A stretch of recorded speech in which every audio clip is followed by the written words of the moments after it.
coaching today. And when I say evolution, I chose that word advisedly because I do think that there's an evolution in coaching today. I think that if you still hold to the old prerequisites of being a good X and O coach, I think and that's all you think it's going to take to win, I think that you're going to fail. Because I think that the longer I'm around the game, I never had the good fortune or the misfortune to be a high school coach. But one thing I've learned over the 21 years that I have coached in intercollegiate athletics is that the game is changing and the participants are changing. And that would seem to indicate to me that there's a need for an adjustment in the coaching, and we must change with the times. When I played at Villanova, there was no way I would ever question anything my coach said. Whatever he said was gospel, man. I was just happy to be on scholarship and to be in college. In fact, I was happy as hell until I got to college. When I got to college, I got depressed. See, up until then, I was the happiest kid in the world. I never knew that we were the last hired and the first fired, that we were on the low end of the economic ladder, and that we couldn't vote, and that we were segregated, and that people did bad things to us. I never knew any of that. And I got to college and got all them damn pseudo-intellects from the Ivy League, told me all these things, and now I'm depressed. See, before that, I was happy, man. So sometimes education can be dangerous. But what I want to tell you that I think is evolutionary and revolutionary in coaching is this, that we now must move from putting a greater emphasis on coaching the physical to a greater emphasis on coaching the mental. And I believe that if you truly want to get your players to operate at maximum efficiency and to be the person that God wanted them to be, and to be a total person and not just a basketball player, which I see as our responsibility, then I think that we have to put a greater emphasis on dealing with that player mentally.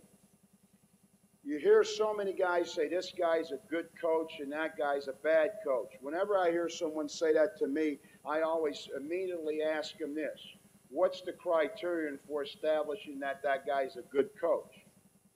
See, most of us say a guy's a good coach because he wins a lot of games, or maybe because you run some sophisticated offense. But I kind of think that, to me, a good coach is a person who gets the most out of the talent that he has.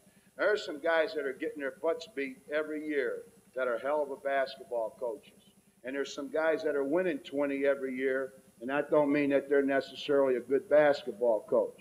See, I think our job as coaches is to maximize their abilities and minimize their liabilities. And I think you go about doing that by creating an atmosphere in which they can grow. And so what I want to talk to you about is what I see as the evolutionary part of coaching today, the mental. I think the mental is to the physical as 2 is to 1. I'm going to break it down into communications, team cohesiveness, if I can get through these areas, motivation, which I think is a gravely misused word today, discipline, another interesting word, teaching techniques, and if we get far enough along, I'm going to talk about outside influences, families, girlfriends, wives, the newspapers, the fans, and then talk a little bit about something that perhaps might not relate directly to high school coaches here in the state, and that's cultural and minority problems. Okay. Let's talk a little bit about communications.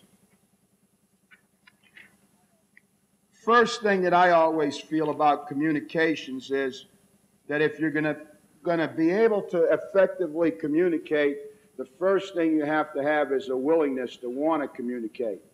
And then the second thing I think is that you want to be honest. I don't want that on here. The second thing is that I think you ought to be honest. And when I say honest, I mean be honest with yourself. See, I don't see how you can be honest with someone else if you're not honest with yourself. See, before you can love another person, The first thing you got to do is you got to have the ability to love yourself.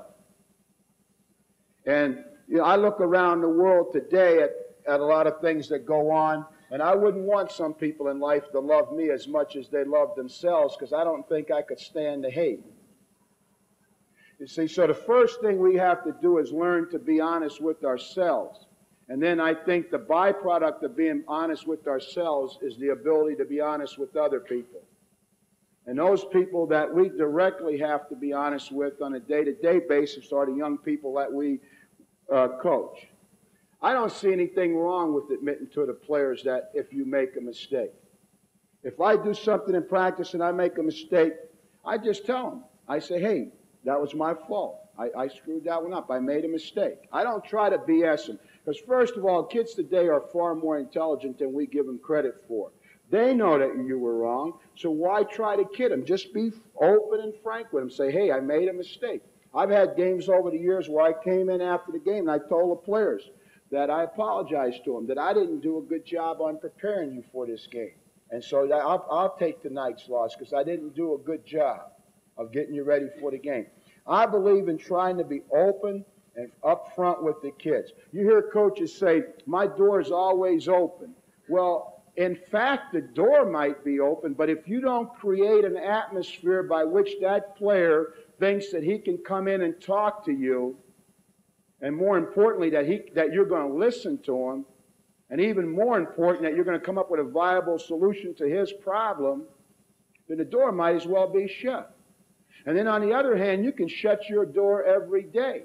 But if you create the right atmosphere, that player will knock on that door and ask to come in because he knows that he's going to get some empathy from you when he comes in that office. See, two things I know about human beings, and I doubt very seriously if there's a person here this afternoon who doesn't feel this way. Two things that all of us desire are this. Number one, every one of us want to be loved.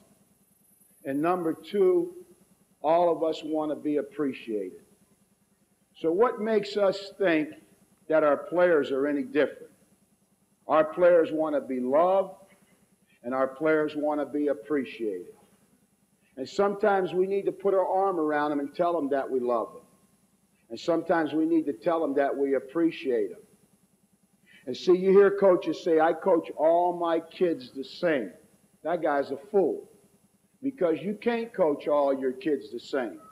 Every one of them has a different hot button. Every one of them have different goals and aspirations. You might have to put your hand around Brad Lohas and tell him, son, I love you. You're doing a heck of a job out there. You might have to create success levels for him. You might have to realize that this kid ain't going to play for you if you're yelling at him all the time. Maybe you have to pull him aside and correct him instead of correcting him in front of everybody. But there's a different circumstance for every player, and you have to understand it. Now, there's some players that maybe all they know is being yelled at. So you have to yell at that player. But each player is going to be different in how you deal with them. You see, and you got to find out how to motivate them. See, let me tell you something. Everybody in heaven ain't in heaven because they love God now. Some people are in heaven because they feared Him. So don't think there's any one way to do it now. I always subscribe to this theory. Promise less and deliver more. And I subscribe to that totally in recruiting. See, I think one of the big problems in recruiting today is you make too many promises. See, I think you should promise less and deliver more. And then you'll be a heck of a lot more appreciated. See, when they ain't expecting good times and you deliver, then they think you're a heck of a guy. But when you tell them you're going to do something, then you're going to have to put up.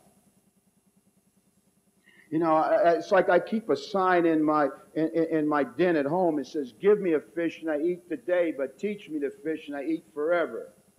You see, if you give me a fish today, you just took care of a temporary need because I'm going to be hungry again tomorrow. But if you teach me how to fish, so you don't ever have to worry about feeding Raveling again. And so I think sometimes just promise less and give more. The next thing is to be a good listener. And that's hard to do. That's been my project for this year. I've read 9 books now on listening. Because I want to do a better job of listening. So too many times, I think, when people are talking to us, we're beginning to formulate what our response is going to be instead of actually listening to what they say. And as a result, we have a miscommunications. So what is it that we want to listen for? Um, can you see that in the back? I don't know if you can or can't, but if not, I'll read it to you.